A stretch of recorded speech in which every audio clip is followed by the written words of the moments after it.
ఓం నమ శివాయ. పార్వతీదేవి శివుడినే మింగేస్తుందని మీకు తెలుసా? ఒకరోజు కైలాసంలో ఉన్న పార్వతీదేవికి విపరీతంగా ఆకలి వేయడంతో తినడానికి ఏమన్నా కావాలి అని శివుణ్ణి పదే పదే అడుగుతుంది. కానీ పరధ్యానంగా ఉన్న శివుడు పార్వతీదేవి మాటలు పట్టించుకోకుండా తన పనిలో తాను నిమగ్నమై ఉంటాడు. పార్వతీదేవికి క్షణక్షణానికి విపరీతంగా ఆకలి పెరగడంతో చేతికి దొరికినవన్నీ తినడం మొదలు పెడుతుంది. అలా ఒకరోజు ఎంత తిన్నా పార్వతీదేవి ఆకలి అస్సలు తీరలేదు.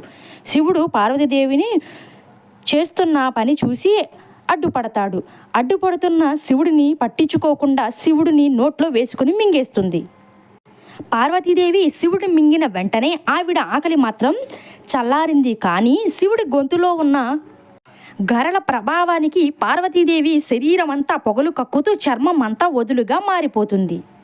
బూడిద రంగులో ఉండే వృద్ధురాలిగా మారిపోతుంది. పార్వతీదేవి శివుణ్ణి మింగేయడంతో పార్వతీదేవికి భర్త లేని కారణంగా ఇకపై వైవిధ్యంగా ఉండే ధూమావతిగా పిలువబడతావు అని పార్వతీదేవిని పొట్టలో ఉన్న శివుడు అన్నాడు.